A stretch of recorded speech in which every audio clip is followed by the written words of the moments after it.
二人好きあ、二人目よくでねばらなくましてくれておーのそれにあのレベル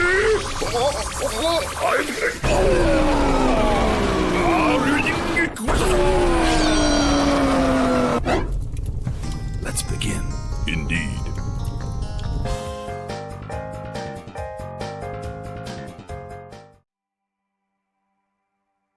Hello, everyone, and welcome to Honey Badger Radio. My name is Brian, and I am here with Allison, and this is the Fireside Chat. I am joined by, well, I should have asked you how to pronounce it. Lasta? Is it Lasta? Lasta? Yep. Okay, Lasta. Yes, and let me just make sure. Let me know if the sound is okay, guys. I think we're good. I did check it before I started, so... Lasta, welcome to the Fireside Chat. How are you doing?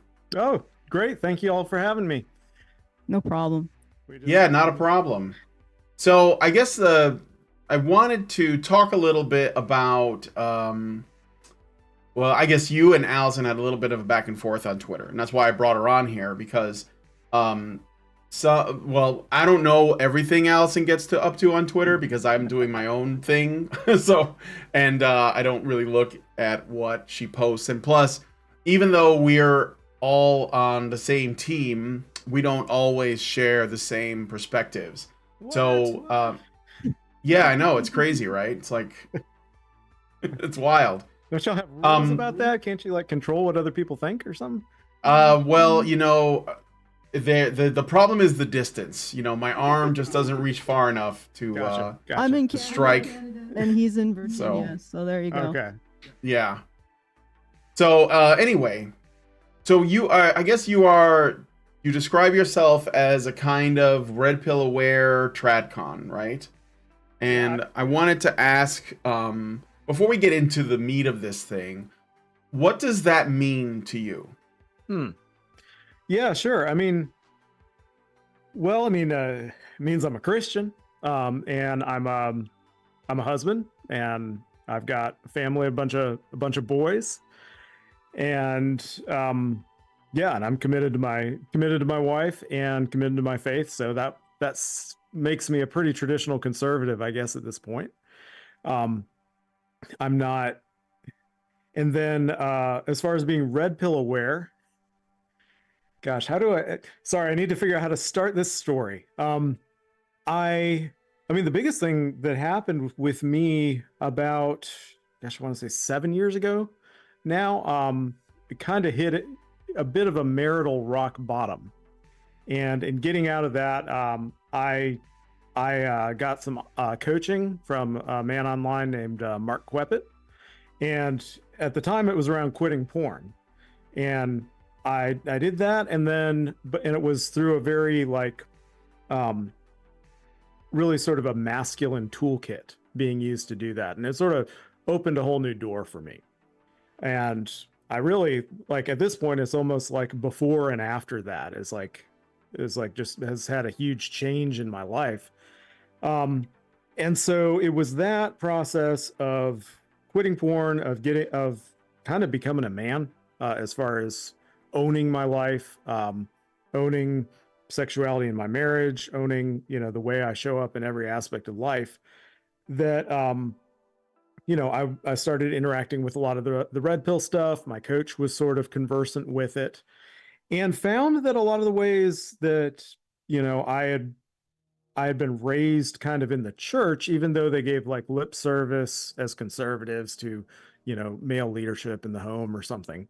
They really didn't teach you how to do it at all. They just, said, don't abuse it, right? Like, you're in charge, don't abuse it. And what that even meant. And when you kind of probed about it, they say, well, be really nice. And so That always works. yeah, no, it doesn't seem to. And then the sort of transition that I had, getting my marriage to a point, I mean, it wasn't, was it technically a dead bedroom? It was dead as far as, passion and real attraction, and getting that to a point where it's just absolutely thriving. I'm pretty evangelical about all that. As far as like the changes that a man can do if he's in a certain mode and he really takes ownership. So, I've lived that. I've started, the guy who coached me, Mark, I've been for several years now coaching other guys, had a lot of success. And then I created this course called Reforged Marriage because his stuff was on quitting porn, and then just sort of general masculine development. And then I was applying that to, okay, how do you, if you have a dead bedroom, what do you do about it? And it's been very gratifying seeing a lot of guys, a lot of men turn things around when it looked like there was no hope. So the sort of thing people who coach people online say, I suppose, but it's amazing to live it. It's amazing to see the stories and, hear people talk about their horrible situations. And then you almost get giddy because you can see the path of transformation that's going to happen. So that's kind of what I've been doing. And yes, pretty amazing. The sort of social media landscape we have today, that just anyone can reach other people with what they've learned, and people can find each other. So that's the positive of it. Yeah. I'll take it. Yeah. Might as well look at on the bright side of things. Go ahead, Brian, if you had anything. Tell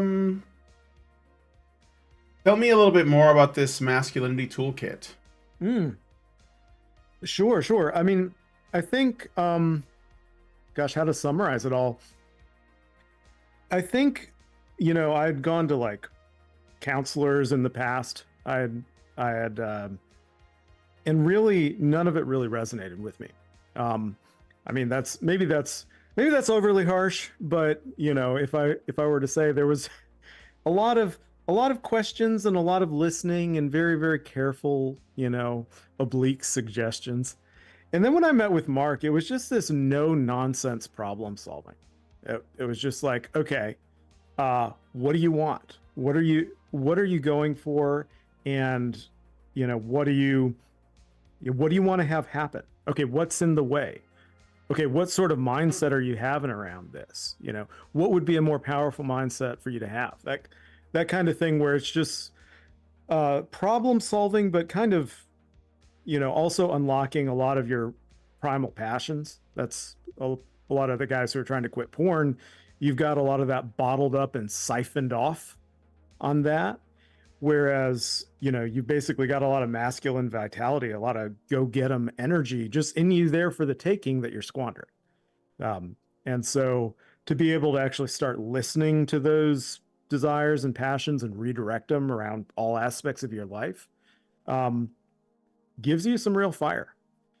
And so, that's a really powerful thing to get guys to do, because, I mean, an example I'll give you, like, when a guy's trying to quit porn, he'll say, especially if he's had a relapse, he'll say something like, "Oh man, I relapsed." And I was like, "All right, well, tell me, can you resurrect your mindset at that moment and give me the strongest pro-porn argument why this was the best thing for you to do, and do it with passion. In fact, make me lose my 5-year streak just listening to you, because it's just so compelling and powerful." And they're shocked, just like, wait a second, this is the opposite direction. You shouldn't be arguing this way. You should be arguing the other way. But the idea is, you want to actually capture that fire. You don't want to fight it. You want to hear this thing that you've been stuffing down, repressing, let it out, and then direct it in a new way. And I think that's in a microcosm. That's a lot of what masculinity is being able to take our powerful drives and passions and give them somewhere to go. Okay, so you were talking a lot about porn addiction, and I think that is a real issue that people face. But it is kind of like just one small thing, like a small facet of, I think, a broader problem. I guess it depends on whether or not it's a chicken or egg thing. But I would ask then next, what is it that you think that we do, or at least what Allison does, since you're responding to her? what is it that you think she's doing, and what you think is like, could use some work, or is wrong, or whatever? Well, I was mostly joking about that. I don't know y'all well enough to presume to critique anything y'all do. I was just operating from knowing that you guys came from like a men's rights perspective, and just saying, that's probably not my focus. Certainly, the place where I put all of my faith is more on individuals, taking charge and ownership of their lives, rather than me having any illusions about any public policies changing anytime soon. So that's just where I'm coming from. But that's not to say that I'm like, I want to like stop anybody from changing public policy. More power to you. Okay. All right. Go ahead, Allison. Say what you're gonna say. I figured as much. Like, honestly, I don't know if we can. Well, maybe that we'll find some conflict, but I don't see how it's necessarily that it has to be either or. Honestly, I mean, obviously, your focus is on improving men's already existing relationships. If I'm not misunderstanding where you're coming from, please tell me if I am. And our focus is on getting men the tools, like the personal tools, to overcome the ubiquitous feminist narrative, and also helping organizations who are focused on changing aspects, either legally or the social services. So changing the legal situation for men and social services for men who find themselves in difficulty. So, for example, we have brought attention to initiatives to try to bring about shared custody in Canada and the US. We often talk with a man in Canada. His name is Justin Trottier. He runs a nonprofit, or actually I think it's a charity now. It was called the Canadian Association for Equality, but now it's called the Canadian Center for Men and Families. And he's been very, very successful in creating services for men across Canada. And he's actually established need for the things that he does. Now, his approach is to help men when they're dealing with family breakdown, when they're dealing with situations of abuse, when they're dealing with homelessness, although he also has outreach for male youth who are at risk of becoming criminal. So I'm sure that he has some of this kind of focus on encouraging healthy masculinity or positive masculinity as well. So we talk to people like that. We try to encourage people to support those individuals. And I mean, he has really done an amazing job in just persevering in an incredibly hostile climate. We did a podcast recently where he described how he's literally being closed out of government kind of revenue because of the feminist gatekeepers who, even though he's proven need and he's proven that his interventions work, he's being frozen out. But what he's done, and I think we're part of that as well, is he's gotten together a large group of men and also women who want to support this, who are interested in helping other men overcome the issues that they face in this situation. So this isn't something like men are asking for handouts. They're literally coming together and helping each other in these circumstances. Like that's what we've seen, and it's great to see. And that's the kind of stuff that we do. We're trying to get men to realize that it's important to help each other. It's important to help yourself, and it's important to put yourself first. Because if you are going to be the center of your family, you are going to be one carrying things, then you need to take care of yourself. And another focus that we've had is to just combat this kind of toxic attitude that our society has around masculinity. Now, I'm not Christian, and I don't have any prescriptive attitude to how people should structure their relationships. So if men want, if you want to have a relationship where men in charge, I don't say how you should structure your relationship. But I will observe this: feminism 100% delegitimates and renders immoral male authority in the family and in the community. Like that is their central argument, is that male authority equals female oppression. And I mean, we've argued consistently, you've probably seen that from my Twitter, that, you know, this is not the case. Like, male authority does not necessarily equal female oppression.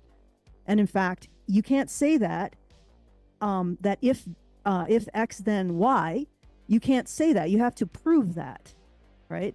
And the way that you prove it is you have to look at the situation of men under male authority, and you have to look at the situation for women under male authority. And throughout history, we see that despite men being in charge, or even in charge of women, the situation for men is worse. They're the ones taking doing the violent sacrifices. They're the ones starving or dying in infrastructure projects to feed their families. You know, they're the ones who are most likely to not survive and least likely to reproduce. So it's like this doesn't follow. Like, and that's one of the primary arguments that we make. And it's an essential argument to start bringing back the idea that male authority is not a terrible thing. And again, I'm not prescriptive. I'm not going to tell people how they should arrange their relationships. I'm merely about logic and rationality and what we can honestly say. And I think that would be, I think, something we could definitely engage and unpack, because I mean, that's sort of where our conversation started, and it's been a fascinating part of, I guess, my journey on the X platform. Whereas I've been surprised in talking about just what you're saying about male like leadership in the home, and kind of my, I think, very positive vision of that. And I've been surprised at how receptive a lot of women have been, which is not what I expected, not what I'm used to. I've gotten a little better at communicating it, but I've been surprised at I generally considered, you know, before, I think feminism to be like my sort of polar opposite, arch nemesis, whatever, with what I was doing. And now I found that, like, a lot of feminists, if you sidestep the immediate rhetoric where you're just at loggerheads and dig into, okay, why do you think this way? What are you reacting to? There's some pretty harrowing stories that people have. And yeah, I've found it really interesting how people I would have assumed are not reachable were more reachable than I thought. So. Well, in my case, I'm not necessarily focused on the feminists so much as the young men and, you know, the men who are dealing with the emotional fallout of these attitudes towards men. Right. And so and that's where it does the most harm, I think. Yeah, just I mean, because like one of the things, we're not just dealing with like masculine authority and the condemnation of it, but also like this is internalizing. Like young men are internalizing this stuff, and they are encouraged to be at war with their masculinity and to see it as a source of the negative parts of themselves, I guess. You know, and I mean, that's another thing that we talk about and we try to deal with, is just to say, no, this entire construct is not actually supported. First of all, it's not scientifically supported. So honestly, feminism shouldn't have ever been presented as something that was a legitimate reflection of reality, because there's nothing scientific about it. So you don't, it's not accurate. It's not accurate to men's nature. In fact, the best way to look at feminism, in my opinion, is to look at it as a means to manipulate men. So a lot of the time, I don't even think that the women who espouse this feminist stuff even really believe it, because if they did, they wouldn't immediately be appealing to men to try to save them from the thing that they say that men are doing to them, you know, right now. It just wouldn't make sense. It's like you're saying that men don't care about you, and then in the next breath you're telling men they need to prove that they care about you. And that makes more sense as a tool of emotional manipulation of men than a logical reflection of reality. So that, I mean, that's sort of where we're coming from. We're trying to work with young men who have these difficult relationships with mostly themselves, and help them overcome this anger towards, well, you know, or this condemnation of an important part of themselves. Well, that's something I can, question. I mean, most of what you're saying, I can just get completely behind. Like there's nothing, I don't want any young man out there to think that like that fire he has in him, the sorts of the drives, the the strength and everything is something he needs to squelch, is something toxic, is something other than what the world desperately needs from him. So, you know, and I think it's just been very interesting for me to see that a lot of, I mean, feminism can mean a lot of things to a lot of different people, right? There's different waves, and then there just things where people would call it feminist, but people who espouse the view wouldn't necessarily call themselves feminists. But one of the quips that I like to say is that feminism is a shit test that men need to pass rather than an enemy they need to destroy. And I think that really holds true when you're when the men are in conversations with women. That rather than feel like they have to beat down this viewpoint that they're being faced with, that they need to be relaxed and not threatened by it, and to keep good humor with the other person and see, okay, what's going on beneath? What are you really reacting to? What are you really driving at? I think one of the things that really opened my eyes to this was a tweet by a lady named Laura Robinson. And she was just talking about it in terms of like the Christian gender debates. But she basically was explaining why women in these debates a lot of times will just deny the most basic sexual differences. They'll just, no, there's no difference. There's no difference. Like basically say there's no difference between men and women, which is crazy. But they'll kind of say it. And I'm just wondering why I'm being gaslit this bad in this debate. And she says that basically they're worried that the logic chain is eventually going to get to them being screwed. So there's a defensive posture in the whole debate, and they're trying to, like, you know, head it off at the pass. We're not going to give an inch. So we're not going to. And why, if you don't mind me asking, why the defensive posture from the get-go? In her case, it was a lot of these. Well, so in the context of the church, there's a lot of these idea of, okay, we're not being allowed to be pastors. We're not being allowed to be this. And we feel like, you know, we're not being able to use our gifts in this context. And, you know, there's some reasons for that, why the church has had. Do you think that it's legitimate that women should be pastors, and there's something unfair or wrong with the fact that in the church pastors were always men? Like there's some kind of like kudos or something that comes out of it instead of like what it really is, which is essentially a sacrifice? Yeah, I think it probably depends. I mean, I think there are probably cases where here's what I'll say. As I've looked into this, I think there are a lot of cases in churches, like more fundamentalist churches, where over time, post-sexual revolution, the masculine leadership has gotten more and more insipid, and they're leaning on just kind of the gatekeeping to be a shield for a bunch of really weak, kind of worthless men who shouldn't be in leadership anyway.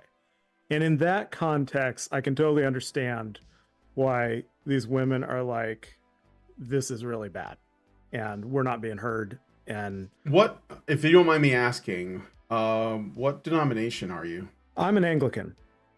Okay. And in my diocese, there isn't women's ordination to the priesthood, though in parts of the Anglican communion there is.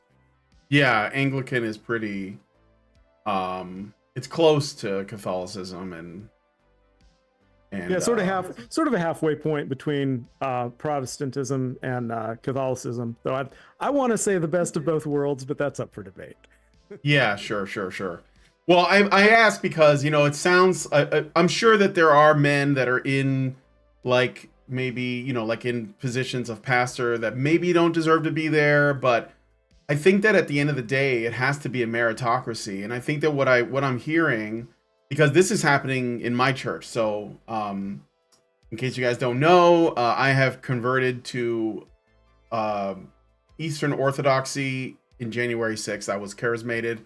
I was attending for about a year beforehand, and there was talk about, female deacons. So like in Eastern Orthodox, which is probably one of the most hardcore like churches like ever, there are no women in the priesthood, like, nuns, or, and there are special positions, but they're not, up there doing like the bishops and the archbishops and all that. Right. But like, no one's bothered by this. No one thinks that, somehow women are losing out. It just seems like I think that to some degree, the concern, and I'm not going to speak for your experience there, because maybe you're right. Maybe those guys, are not like the kind of metal that should be in the priesthood, but it still comes back to meritocracy. It's like, when, let's like put it in a different context so people have like a better idea. In the military, you have, there's this big debate about whether or not women should be drafted, and it's this big conversation, right? And of course, there are people that are even part of the, on our side, like the red pill side, that will say, yeah, sure, it's equality. And then there are people like me that are like, well, no, there should be something else, because women in a military unit will change the dynamic of the unit, period. But on top of that, like, we shouldn't just be giving them positions if they don't qualify, in the same way that we don't give to men. If there are men who can't pass the physical, then they don't get into the military, right? I mean, so we should be just treating it like that, like, full stop. But at the same time, there shouldn't be, I guess, like a political struggle about whether or not women are seen in like prominent positions of high status, because that seems to be what it always comes back to. It has nothing to do with, what the responsibilities are of that position, or what the expectations are, or the obligations, or the sacrifices, but rather it's just like, oh, look at me, I work at Google and I make six figures. I have a high status job in a cubicle working for, a widget factory or something, and it's not really like about what I'm doing, like that whether or not it matters, and that's why. And I don't even like to say feminists, because I think when I say feminist, people they think I'm talking about something very specific. I think that what we're looking at is not simply a group of academics that like read bell hooks and Gloria Steinem and shit. I think, and I apologize for the language, it's there is a set of presupposed assumptions about reality that almost everyone holds, and they come from that place, that kind of say secular humanist postmodern worldview, and feminism is a part of that, but it is like from that. Does that make sense? Yeah, no, absolutely. Yeah. So I guess I don't know if I like said what I meant to say about this, but I'm as far as like giving men tools, like I'm all for it, like no problem.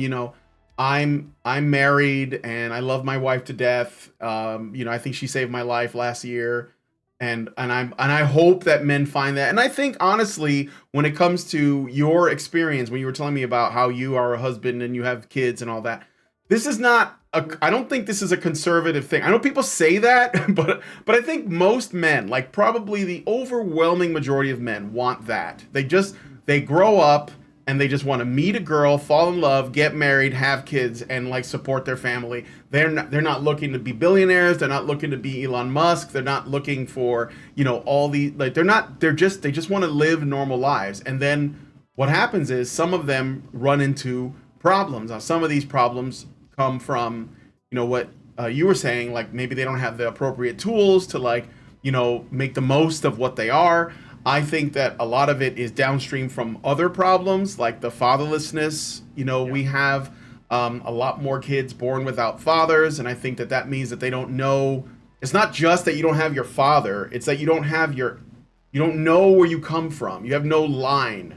You're just, it used to be like a terrible tragedy to learn that someone was a bastard because they didn't know who their father was, and by extension, they didn't know their father's father, and so on, right? So you have a lot of boys and girls growing up without fathers, and it's not because the men are not stepping up in every case. I think a lot of times women are incentivized to exclude men, or they benefit from it, like in some other way, either through child support or the government, the welfare state, etc. And so you have kids growing up, they're handicapped, they don't know who their dad is. The girls are more likely to get pregnant earlier and repeat the cycle all over again. The boys are more likely to get addicted to drugs, get involved with crime, join gangs, and all this. And then we look at this mess, and no one is saying what has to be said. They want to say everything else. And this is why I think that on the one hand, boys need tools, they need mentorship from other men, they need to be able to form, communities with men, they need to form brotherhoods with men. I've talked about this on my Twitter as well. It needs to transcend all of these other groupings that people put out there, being black or Latino or whatever. Like all that has to go. It's got to be, when I was a kid, Puerto Rican kid growing up in Chicago, I was in a boys club. And all the boys were different. Nobody even thought about it. We just did shit together. Again, sorry for the language. I apologize. I'm still like, You're good. Okay. As long as it doesn't bother you too much. But I think that on the micro level, all of those things are useful, but there are obstacles. But on the macro level, there has to be some legal changes. I mean, the government actively works against men. Like in that's the thing that we ultimately would like to see addressed, because I don't know that any degree of like manning up or or whatever is going to stop a man from losing half of his stuff and his kids. Like, I mean, even if he's really good at picking out a good woman, I want to give them every chance in the world to do that at the bottom level. But that has to be changed. Like, that's the main reason why I'm doing this show, because I care about fathers. I think that they're absolutely crucial. I'm glad that you're involved with your kids. And I think most men who end up like becoming MRAs or involved with the red pill, they started off like you, and then they got screwed over, and now they're like, this has to change. And sometimes they're doing it for their own kids, because they don't want their sons to go through what they went through or whatever. So this is why we do what we do. And I think that it is more than just like what can the man do at the bottom level, if that makes sense. Yeah, no, and I appreciate that. I don't want to like say I'm opposed to that at all. I have very little. Well, I have less cynicism about what I'm seeing happen in individual lives than I do about general cultural trends, particularly political. I don't see the political direction things are going as a source of a lot of hope right now. And I not to say it's not worth fighting, but I also I want to I'm more energized at focusing my energy where I'm seeing real ground gained, I guess. But that's not. Yeah, I mean, we all have our different callings. Yeah. Well, what I would say is that, I mean, we're in a position where we are presenting something like, okay, our society is failing along a particular axis, and more people are recognizing the fact that this can't continue, and the solution is to blame men. And I don't mean give men the tools to make their lives better. I mean blame them, right, for not stepping up. And there's a big difference, because when you say, okay, this isn't your fault, but it is your responsibility, because I do this sometimes. Your parents, what your parents did to you, not your fault, but now it's your responsibility. Right, right. And you just can't get around that. That's different than it's you are to blame, and then that's just how we forget about the problem. It's Right. like somehow we think, oh, this is how men are to blame for that, and then we don't have to deal with it, and the problem just disappears, and it Yeah, so doesn't. you're just a scapegoat for the hate. Yeah, no, but and that doesn't do a single person any good. It doesn't do the hated No. or the hater any good. It's just bad. yeah, and Right? Like, that's the dynamic I think our culture has gotten into. yeah. And eventually that won't work anymore. I think that we're getting to the point where that's not working anymore. We're starting to see more of our infrastructure failing. We're starting to see our productivity failing, Mhm. like economically. Our we're seeing population more- is collapsing. Yeah, like we're starting to see that. And I think you said population is collapsing. Yeah. Yeah, the population is not, and it's not just in America. It's like all over the world. Yeah. So the hope is like There's some just to get to technological, like, seems like a response to technology, like almost a negative aspect of the way our prosperity has worked somehow. Yeah, I mean, it really is It's like a global problem. we've managed to make ourselves miserable in paradise, honestly. Right. Right. And my overall point is that this coping strategy that we have of blaming men and ignoring our problems by thinking that by blaming men we've solved them, which has worked in the past. You know, men would come together and fix the problem. Now it's Right. not working because we've broken down the process of men coming together and fixing the problem itself. So we just keep doing this, and at some point that's going to break the system. And Mhm. somebody has to be there to say, there's another way Yeah. at the Well, end and- of all of this, you know? And that's what I want to do, as far as equipping men is like, yeah, if you're given the actual tools to do something, there's blame can be okay as long as, you've got the tools to do something about it.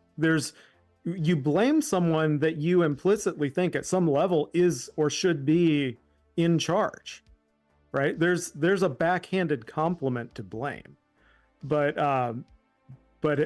that's the problem is, and I see like one of the things I do say to a lot of men who are in like dead bedroom situations is that the ball is more in your court than you realize, probably almost overwhelmingly. And there's a lot of resistance to that at first because it's like, oh, you're just trying to put the blame on men. And like, no, man, it is not on you as far as you didn't know any better. You weren't taught. But what you should see this as good news because there's power in your hands that you didn't know. You're not a victim here. You can actually do something to change your situation, and it can be great. And it's a hopeful message. You may be getting a lot of blame from your wife, but if you choose in yourself to interpret it more as a backhanded compliment where she's kind of implicit in the blame, she's sort of rooting for you to change it, even though it's coming out negative, you translate that message in your head as positive, and you seize it with both hands. And I mean, that's the thing. Like I made this course, Reforged Marriage, about guys trying to turn their bedrooms and by extension their whole marriages around, because I didn't see anything good enough. I didn't see anything that I could just recommend that walked people through the journey I had. So I'm really keen on giving men these tools, and I'm pretty optimistic. Like if we could scale this so that men just had these tools, and what they used to get kind of implicitly through dads and the community, since we know we can't rely on that anymore, let's use the power of the modern world to get it in people's hands. And I think we might be surprised at how much change we could have if we really had men come alive. Yeah, well, like we said, I think in the beginning, there's different approaches to how to deal with this, and for us, like I said, for me, what I want to do is give men and women, because this has an effect on women too, the tools to deconstruct this stuff and the men and women who tend to be more interested in what we have to say tend to be more on the more on the thinking side. I don't want to use the word intellectual because it's got some baggage, but they like to Sure. think about things. So when you give them the ability to take something that's an emotional dynamic and break it down into elements that they can attach to on a logical level, then they can start to be able to approach these situations which had made no sense to them before in a way that allows them to not personalize it and also get an outcome that's more positive for themselves, but also deconstruct it, even if they can't necessarily fight back, deconstruct it in their mind so they don't internalize it.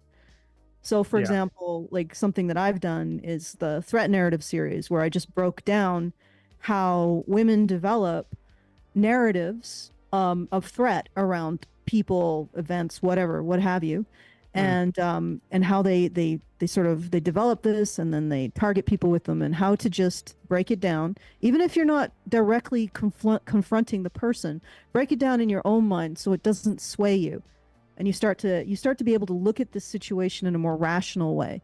And when you're dealing with a woman who's behaving in this way, you can break it down rationally and then have a way to move forward with the behavior when you're not internalizing it, and potentially either neutralize it or, turn it to your benefit, I suppose, if you're really Machiavellian. But, that's the kind of thing that I like, just taking these kind of social dynamics that may be obtuse to people and breaking them down intellectually so that they have the tools to overcome the situations that they find themselves in. And I think that may be somewhat like what you're doing, except I think that you approach it more in maybe in a level of interpersonal resonance, maybe. Maybe I'm using too many. Well, the interesting thing, I mean, the interesting thing about turning, so focusing on dead bedrooms, I first started talking about porn, and I remember Brian initially responded as like, well, that's a small issue. I mean, small meaning there are many, many other aspects of things. Well, I think that men are going to porn because I don't think it's where they go first. I think it's because they don't have the tools to talk to women, and so they find porn is a much easier. It's like it's easy access, and it never says no. Well, so or they don't feel rejected by it. I think that absolutely. they wouldn't, like, a lot of people think that it's a good substitute for a real flesh and blood human being, but I think that most guys know that that's not true, and that it is something that they are indeed to some degree ashamed of. Otherwise, they wouldn't be doing it alone in the dark. But I don't. What I'm saying is, I think it's a symptom of a kind of self-loathing that comes from your disconnection from other people. So I think that just telling them to stop it, I don't think that's going to work. No, it does. But because I don't think that's the issue. And that was a fascinating thing with me, because I had a porn addiction for 25 years, so a pretty long time, and I was in the church throughout, and just stop it, or pray hard, or read the Bible, or realize you're forgiven, whatever, realize you can be better. All those sorts of things didn't ultimately work, and what I needed was to realize that, like, and to be given the tools that the solution to this problem wasn't the absence of porn, but the presence of, like, mature manhood. And you basically how to integrate and direct your own sexual power through in lived life and just like going after things. No, I understand. Yeah, I get that. So it becomes kind of a rite of passage. Yeah. Insofar as porn addiction or porn use is ubiquitous of young men, one of the things that me and my coach Mark say is that quitting porn is the rite of passage of the modern man. That's like the tools you need to, it's almost a perfect like thread about what do you need to develop the tools that you need to quit porn in this society where you have it in your pocket at all times is the tools that it takes to like fully mature internally as a man. And so there's an opportunity there.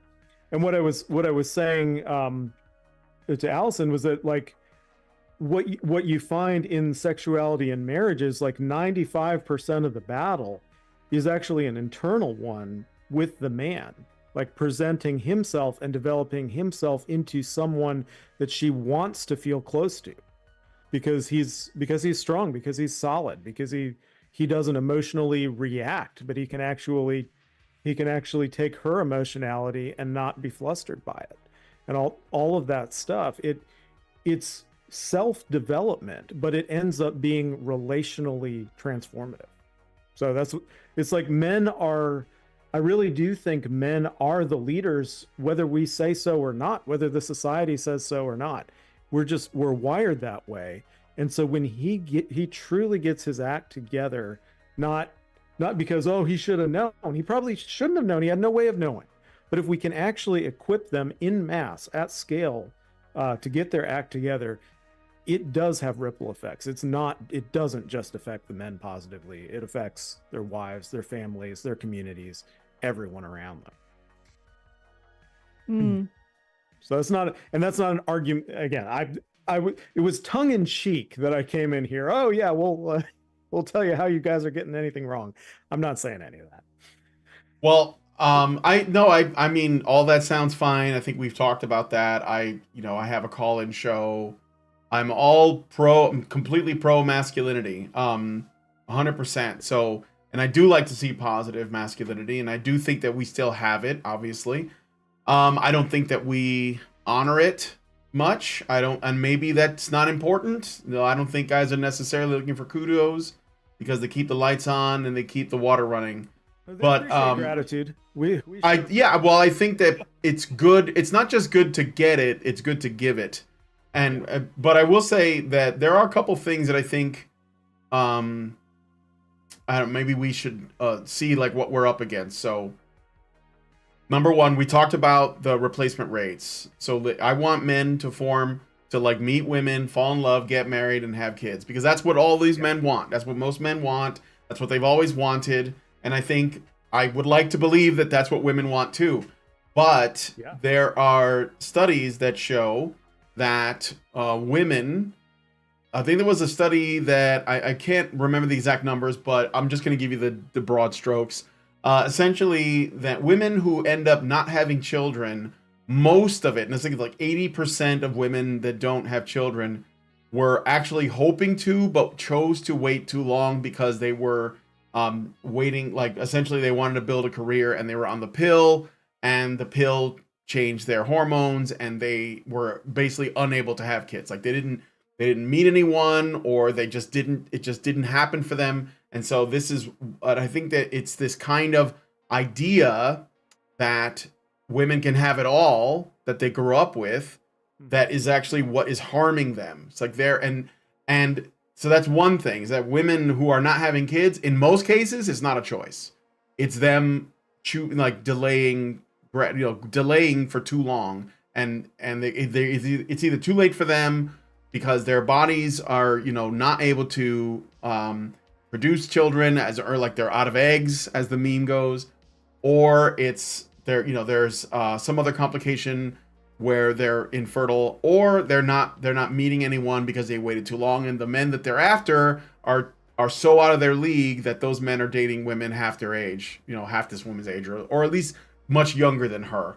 That's one thing that's affecting women. And of course, nobody can tell them this because that would be sexist or something. Well, the other thing is that I think with that one though, I mean, the argument that I want to be able to make against that, and this is where I do have to put some onus on our side as the men. Like, I do think there are a lot of women, I mean, at least what I see in church or whatnot, is a lot of women who would love to get married, who would love to have children. Maybe they have some of the feminist narrative, but what they're really looking for is a good guy. And there are no good men? There does seem to be a supply side problem. Okay. And I'd like to, I'd like to do all I can to change that. Again, but this comes back to the fatherlessness thing. So maybe the reason why there are men who are subpar is because they are not like they don't know their father, or there's some other thing that's preventing them from realizing their potential. So it's almost like the problem perpetuates itself. And these women, a lot of times they don't want to settle, so they're looking for something that is in very short supply, and you basically said that it is, and they're not willing to settle or work with people. What, Allison, why'd you leave? She's had enough. No, she said she had a thought. She just told me, and then she dropped out of the call. Let me try to get her to come back. I can stay a little past 8 if you'd like. Yeah, it's no. I mean, we got 10 minutes. I mean, she should. Oh yeah, she's coming back. I don't know what's going on. Well, just wait till she gets back in. It's messing with my screen layout. Okay, so let me just move out back there. Okay, we're back. All right, so what was I saying? Yeah, that women are being the feminism is causing women to delay when they're starting families. And yeah, I mean, I would say more, again, like I said, this kind of egalitarian, secular humanist thing that has feminism packed into it is affecting their choices, and they're not really like listening to men in many cases. But then we have, the other thing I was going to get to is there was also a study about Generation Z, which are basically the young adults of today that are coming up. And they were studying the differences in sort of like, beliefs about like political opinions, right? And I know it seems like, your political views it would seem that it's not important, but it is, because ultimately it comes down to your values. That's what they're measuring. So they call it politics, but it's really like your values. And men and women in Generation Z have never been further apart. So the men are moving further towards the right, which is basically more libertarian, more, like basically they want to be more free from statism, and the women are becoming more statist. But more than that, the men are like it's only a slight shift, but women are going really far. So what it suggests to me is that this idea that if men lead, women will follow, it doesn't seem to be projecting that way. I mean, it would be nice if it happened, but I feel like women are very, very, very propagandized, and they're being affected, especially the younger generation, by, other women on social media, our entertainment industry, and everything else. And we aren't even like, we're still saying that men have to do more. And I'd like to know, is there at any point, like, is there something that women should be doing? Because I do see that there are women that are saying, we have to right the ship, ladies. But it's not like it's having a massive impact. You know what I mean? Yeah, I'm not.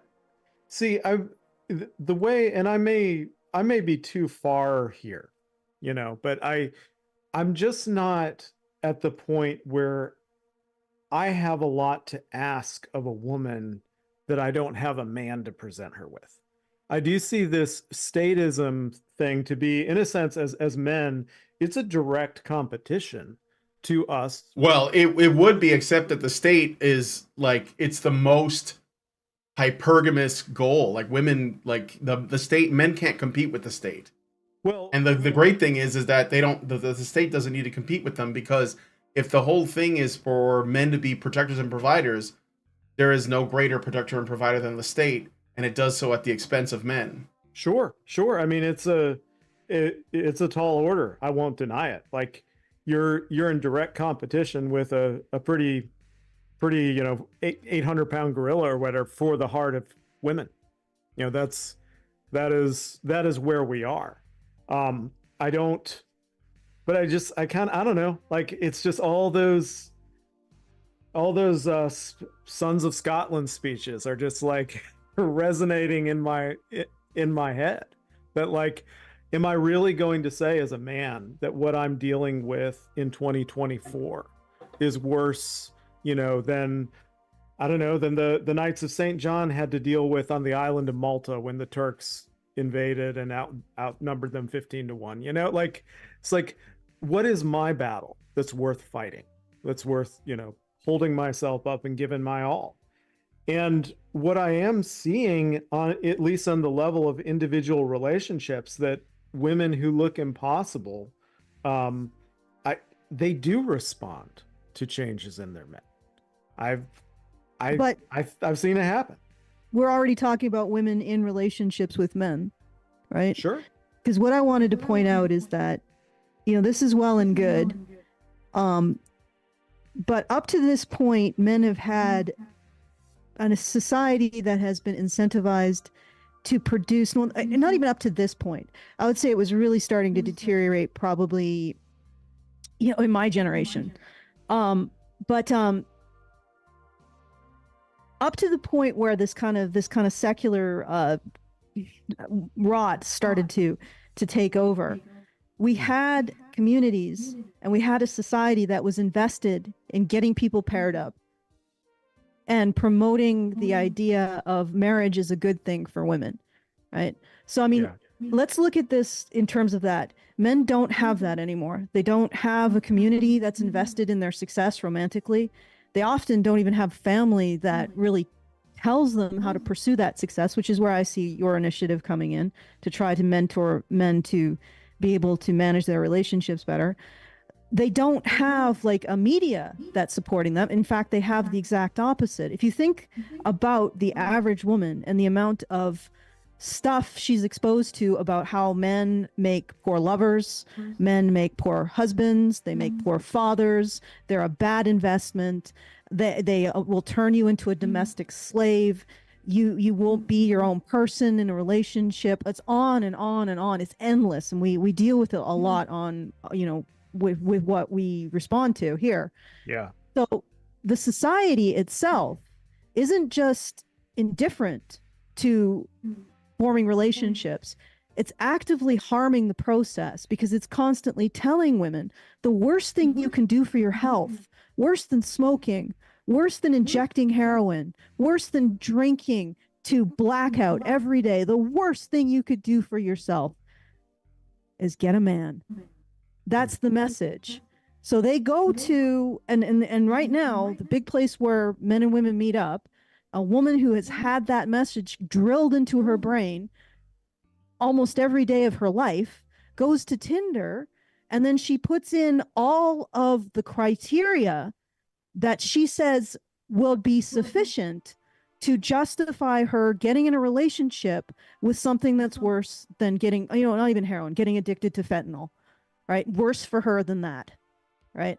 And so she says, okay, well, you got to compensate that. So you got to have the 6 figures. You got to be over 6 foot. You got to, be 6 inches down there at least. And all of that, you have to have a 6-pack. Then you will compensate the detriment to my life that I've been told since I was, 13 that you will be. And then men go to there, and this is the primary way that people are getting together now, because again, society has just given up. We used to have dances. I mean, this is something they did in like ancient Rome. Dances, men and women would meet up, they'd be paired off, that kind of thing. We don't do that anymore. They would, the process of finding a partner would be something that your family would help with, so that you had some vetting, so that the man didn't come like, and this is the other thing, men just pop out like products completely divorced of any context. This is completely new. Used to be, he was the blacksmith's son. You knew the blacksmith did all, was good for all of his contracts, always delivered on time, made good product. His son is probably going to be raised in a similar way. Good guy. He'll be good for you. He'll be a good provider. He'll raise good children, that kind of thing. That's all divorced. No social proof. So men are just products popped out in front of women. How do men even get in the position to talking to a woman when all of that is stacked in their way? Like, and that's where I'm getting at. Like, at 100%, I agree. Men should improve their situation with their current wives. But I don't think our society can handle putting up more obstacles between men and women without, we got to stop this. You're completely right. I mean, in the sense that, like, it's just fascinating to me. I think I said, another thing I said on Twitter at one point was just like, I wonder how many of our entrenched political battles would be solved by teaching men and women how to love each other again. All of them. All of them. Like, All of them. No, I'm serious. All of them. it's Yeah. The purpose of dividing men and women is so that people can control everybody.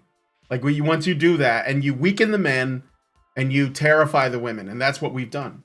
Well, not we, but they they have done. See, but the thing is, if I look at it and I say, okay, I have this whole doom and gloom situation where so much brainwashing is put in place to, like, I don't know, keep women from loving men.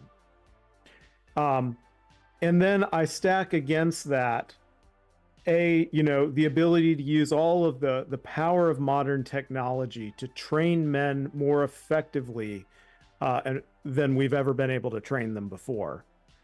And I have the biological imperative inside men and women to love each other. I don't know. I'm still feeling a little bullish. Like, I don't think we're gonna go quietly into that good night. Of course not, and I'm not, and I don't want to spread doom and gloom either. I mean, I'm not about that, but I think we have to face what is we have to know what we're up against, and that's what I'm all about. Pretty severe. Well, here's the thing. Yeah. This can all change overnight if women choose to have it, to choose to push these influences out of their life. If women, and honestly, at this point, I can't see how men can break this down. It's got to be women, and at least on that level. Because, okay, so in conjunction with all of this doom and gloom, I remember reading this very almost really funny tweet by a woman, and she essentially said that she went on Tinder. And she had a bunch of friends who said, "Oh, Tinder's horrible, it's awful," and she was confused because she had had a great experience on Tinder.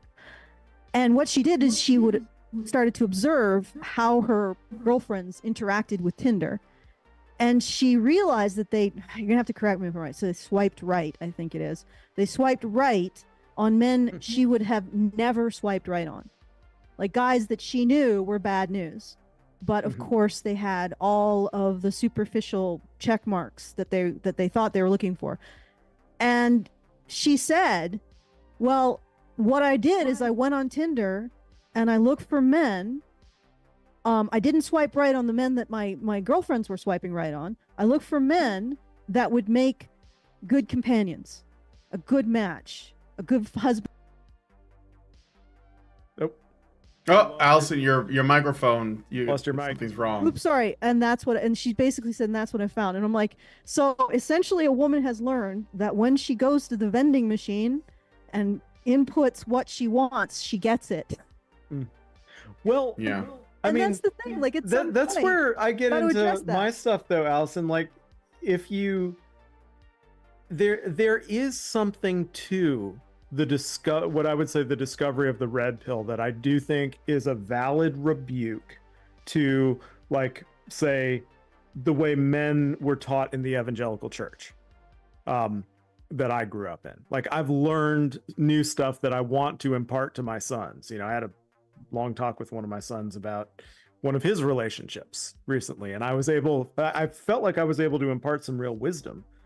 And that, like, you have the same experience you're talking about. I think a lot of men had it in high school, right? Where they were kind of the nerdy, geeky, shrimpy guy, and they're perfectly nice, and all these girls are just going after the bad boys. And why are they doing that? Why? That doesn't make any sense to us. But there was something to it, even though the bad boy was the bad boy, he did have confidence. He did go at his goals. There were lots of things where we genuinely didn't know we needed to get better in those areas. And it wasn't on our radar. We thought it was just a matter of being nice and stable and everything else. And I do think that sort of just being more aware that there's more to masculinity, there's more to being a good man than just being kind of stable and, doing the right things. I think that's a fantastic corrective that the red pill has, except they combine it with a lot of degeneracy. But like, excise from the degeneracy, we have the possibility of equipping men a lot better than they've been in the past. And I don't want to, like, I see what you're saying. I don't have, like, women do have a lot of gut around, you know, what men are attractive, and there's a lot of men that like look good on paper and then they get with them and they don't feel right about it. And I don't know that we can completely tell them to disregard that gut. Well, that's not really what necessarily what I'm pointing out.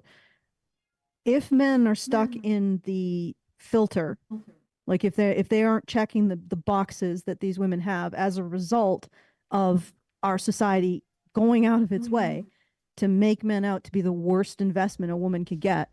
Yeah. If they can't get into her radar, you know, and if she has a date with him but it's just a foodie call, like we somehow we need to make that connection again. And they need to get into a position where they can start demonstrating that kind of masculinity. And I think that they're being filtered out for things that they can't change. Like somebody is 5'9". Well, he's not going to be able to change that. And that means he goes on Tinder and 90% of the women aren't going to be interested in him. You know? Yeah. And that's one thing too, that I do. The quip that I've said, like, I think it's right that the male form, the male body is attractive in action. Like there's all this conversation about how women, you know, look at Tinder profiles and they think most men are ugly. And my theory there is that like a man can be like sitting around and he'll look ugly, but if he's rock climbing, if he's like cutting down a tree, if he's doing something physical and awesome, he's gonna look, there's gonna be more to him. And I wonder how much of that maybe even as much as these negative messages, just getting away from some physical rootedness is messing with our attraction circuits. No, guaranteed. Like go out, get exercise, lose weight, that kind of thing. But again, like if a woman basically says no one under 6 foot, you know, a guy under 6 foot's never going to even have the opportunity to be there, to be masculine with, you know, to be the masculine presence in the relationship. And I don't mean to say this to be like a downer. I'm just saying that it's definitely the perception. I do have a theory that that's just girl math stuff. Okay. Yeah. Like I have a theory, and I thought about it, where, you know, women will say they because they're told over and over 6 feet 6, you know, they have to be 6 feet tall. But like if she's like, you know, 4'11" or something, like everybody's 6 foot tall to her, right? Like I think there is a girl math thing that happens sometimes, but. And I don't want But I will say, though, just as another example of how I think things have changed, because I think what I'm getting at is I think the dynamic, the landscape is changed.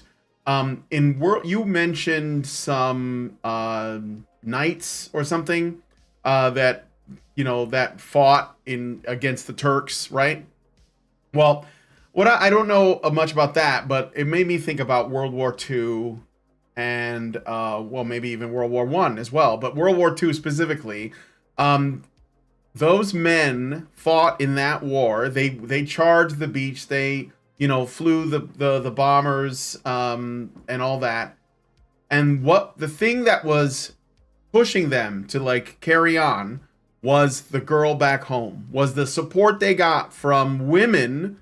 You know, and whether it's like legitimate or propaganda, it doesn't matter. But there was an entire support network of women, of wives, waiting for their men to come home from the war. And that's how we got the baby boom, right? Like when the war was over, the men came home and, you know, they had a lot of kids. Because that was what they were fighting for. They were fighting for their families. This is what when men are motivated by women to protect their country and their family and their wives, not necessarily in that order. They'll do anything, right? Absolutely. Well, Absolutely. if you look at what's happening in Ukraine right now, for example, there are a lot of women who have just left. The men are forced to stay. They've been conscripted. I think they extended the age to like 40 45 or something like that. And the women can just leave. And those women are, you can find advertisements all over the internet for Ukrainian wives. Like they're going to Germany and they're marrying other dudes. So like the support network that would normally incentivize men to like, you know, reach deep down and like find like that, like the inner strength to like, to basically fight and win a war and come home to their wife, is the support is not there. It's not the same. At least I don't think so. I think that if there was a war here in the States, I mean, I hope there isn't, you know, but considering everything that's going on, that might happen. Like they've tabled conscription again. I don't think we're going to get the same kind of support that that the Greatest Generation had. Yeah, no, I think you're right about that. I think that if men have, what would I say? Like when you have the men feeling like they have something to fight for, it unlocks a tremendous amount of power. There's no.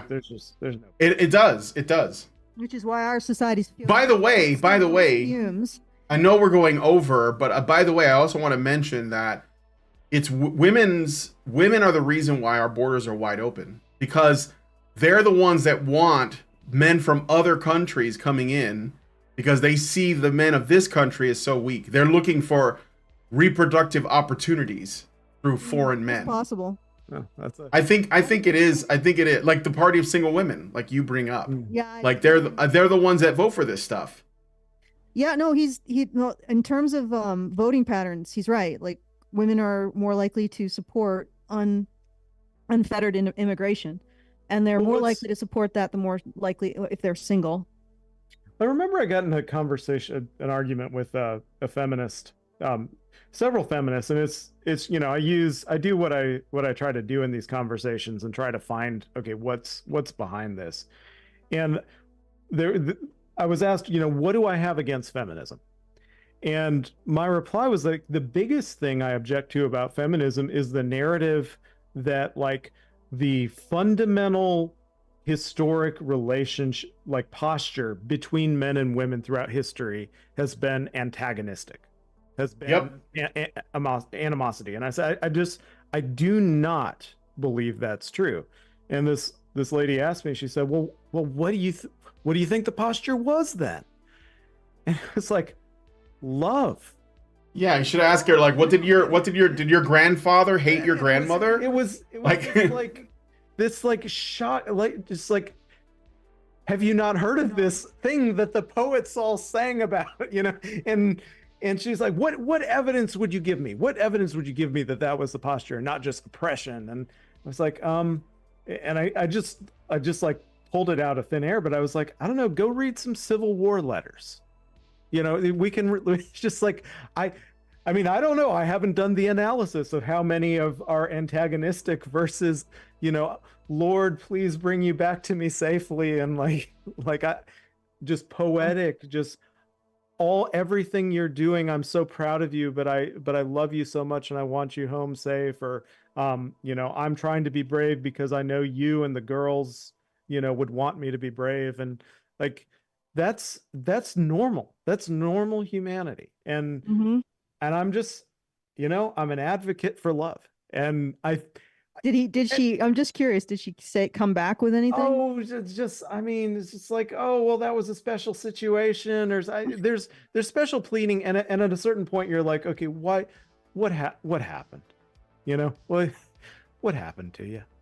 Right? Like, tell me about it. It sounds like it was really bad. Right. And it's that kind of, it really is that kind, and it really was that. It really was that. You don't know what my father did to me. And to me, and it wasn't like, well, that's no reason to condemn all of us. It's like, no, tell me about what your father did. I'm so sorry. You know, that's like, I get the ones that have apps. They're like, oh, my father was wonderful. And I was supported by my father and my brothers and all the things I wanted to do. And men just want to oppress women. They just hates us. And I'm like, okay, there's nothing I can say to convince you otherwise. If the evidence before your eyes and your relationships with the men in your life have been universally positive. And I'm like, okay. Well, I don't at know a where to go certain with that. point, but at a certain point, there's some of that red pill skill set that I do think is helpful. Yeah, no, I agree. Like, I'm trying to find, like, I had an exchange, similar to the one where, we were kind of play acting earlier. Earlier today, there was a lady that was going after me, and what did she just like started laying into me for, I don't know, not a real good reason. Sorry, looking for this. And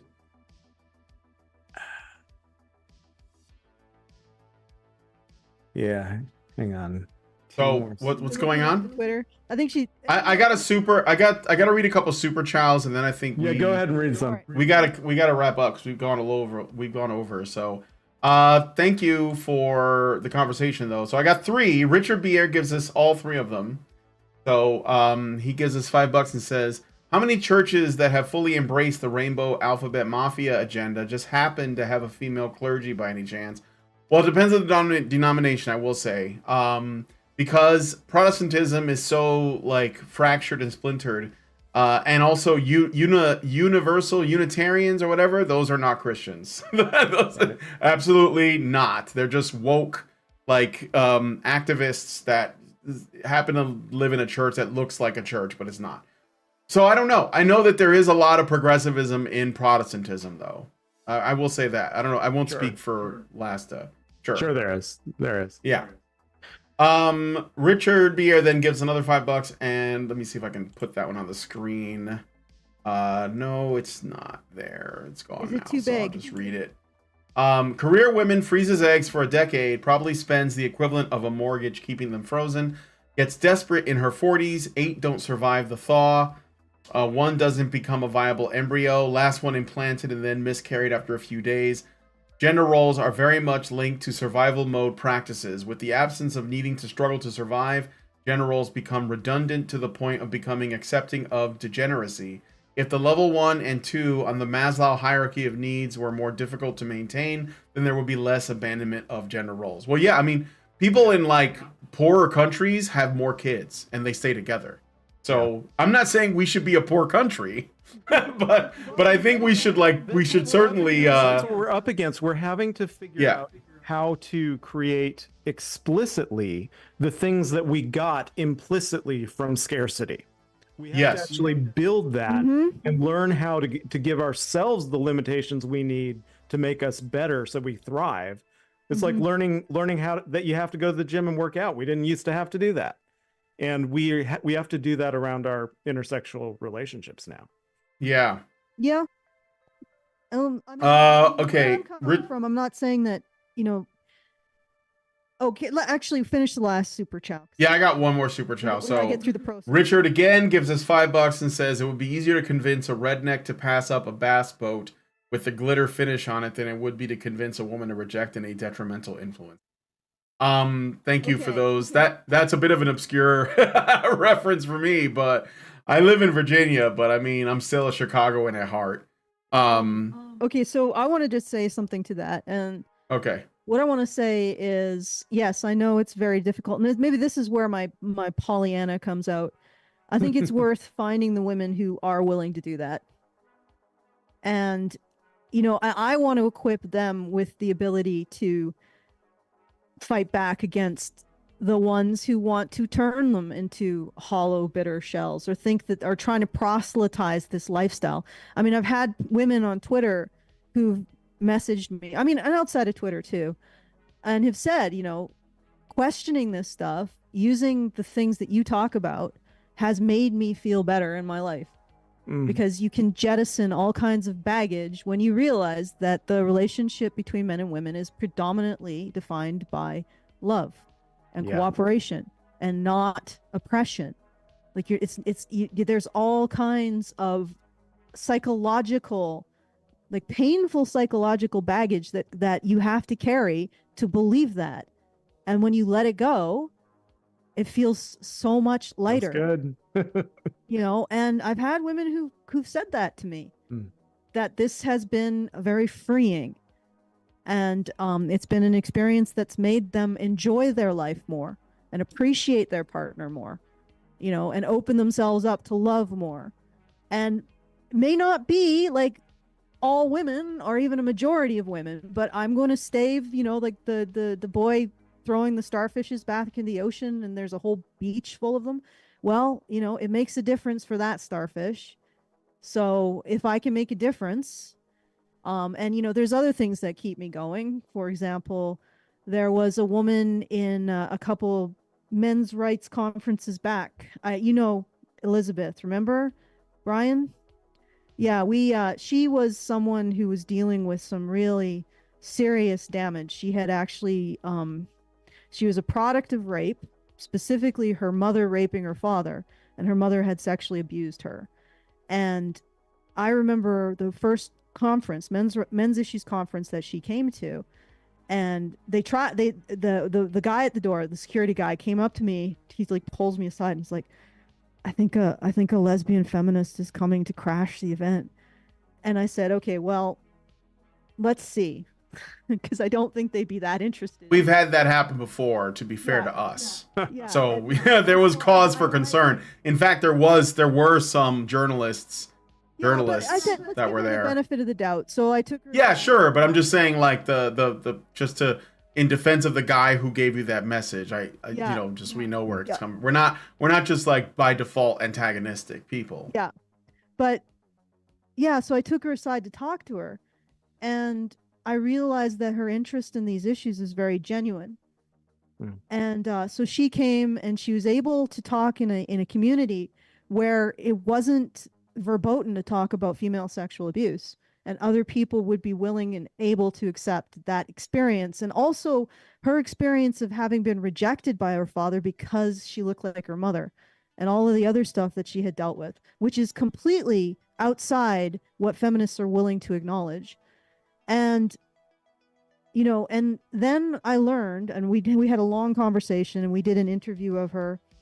And then I learned the next year, or the year, I think it was the next year, it was 2018, that she had actually taken her life prior to the convention. And I think one aspect of that was because the convention was such a relief to her that she was having problems with the idea that she had to go back to her regular life and live a world that would not accept the pain that she had been through and would not support her and would not acknowledge the issues that she was very passionate about. And that really struck me because, you know, there but the grace of God go I. There but the community that I'm a part of go I.